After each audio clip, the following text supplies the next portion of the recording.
Okay, this is the resistance band variation of workout number 1 for the Kickstart.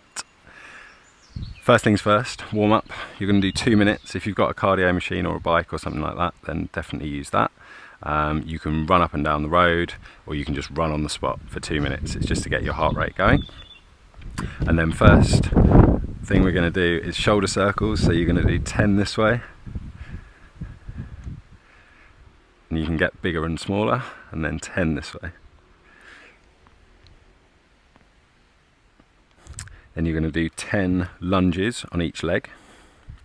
So you're going to take a decent step forward, drop that knee to the floor, stand back up, switch legs, and you're going to do 10 on each side like that. If you find you're getting a little bit less stable, try taking a slightly wider step, so it'll give you a slightly wider base. If you end up too narrow like this, then you can get a little bit off balance. Then following that, we're going to do 10 scap push-ups.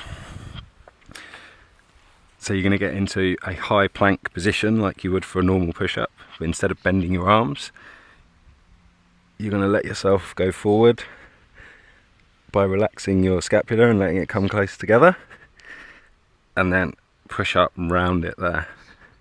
So my arms don't bend.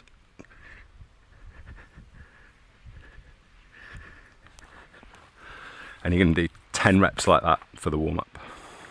Okay, and then your first superset for the resistance band variation is going to be resistance band deadlift and resistance band pull down. So for the deadlift, get a heavy band, one of the thick ones. You're going to trap it under your feet.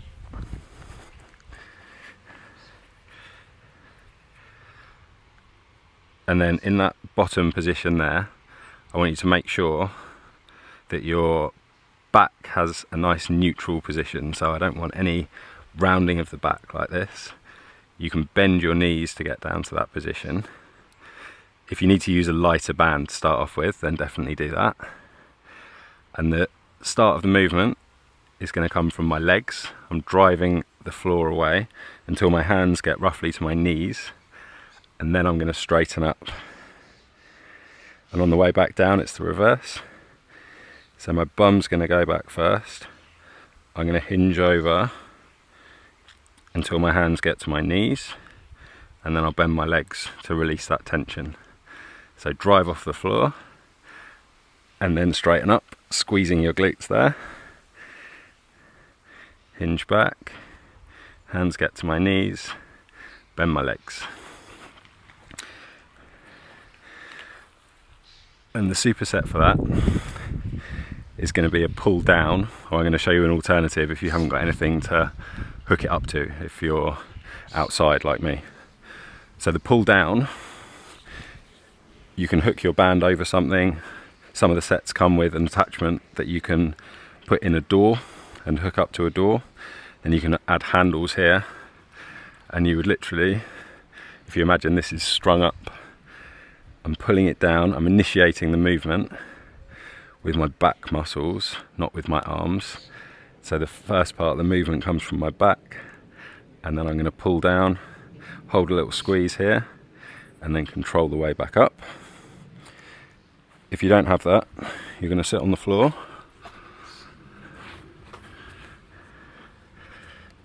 hook the band around your feet, get back in a nice upright position. And it's the same principle. I'm initiating the movement with my back muscles, not by bending my arms. So back first, then when I can't come any further, then I pull with my arms. And I control the way back.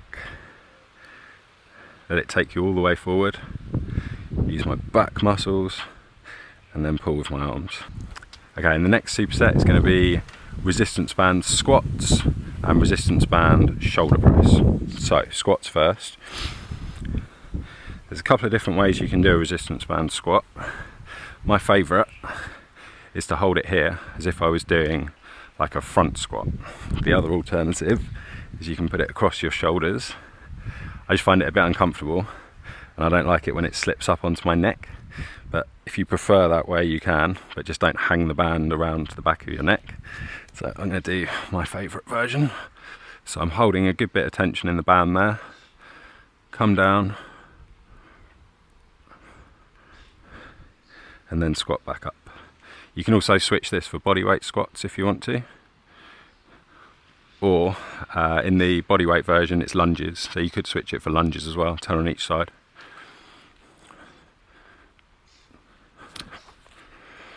Okay, and then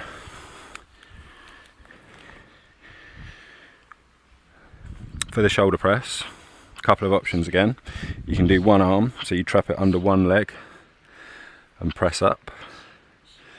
And you'll notice with the shoulder press, if I come to the side, my arm is slightly in front, so I'm not flared out here. My arm is here, roughly kind of 45 degrees angle, and I press up from there. Don't flare your shoulders out like this for any pushing movement. So you can do it one side, or you can take it like this, probably not wearing a cap because it's going to knock it off, and then press up with both arms like this.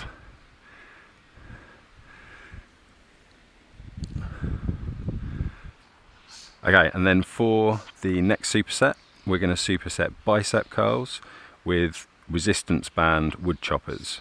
Now, for the bicep curls,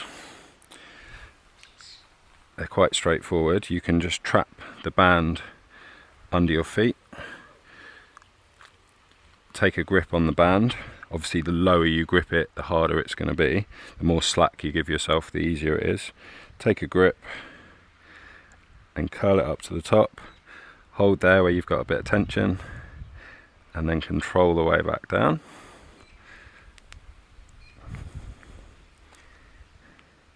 So that's your bicep curls. And then for the wood choppers, you're going to need a low anchor point of some sort. So I can hook mine around this kettlebell. The other alternative is you can just do this as a bodyweight movement, or you can take the movement from the bodyweight workout. So you're going to want a reasonably heavy kettlebell. You're going to stand to one side of it, you're low to this side, and then you're going to move to high as you rotate.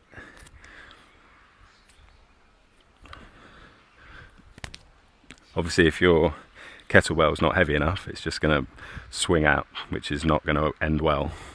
Then the finisher in the resistance band workout is going to be 30 seconds of high knees, 20 bodyweight squats, and 20 high to low plank, 10 each side. So I'll just show you that. High knees. So give yourself a target by putting your hands here. Don't sneakily get them lower halfway through.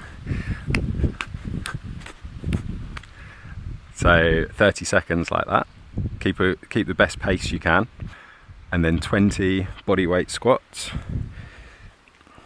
So get down as far as you can on the squats comfortably, but without coming to the point where your knees cave or where you start rounding your back.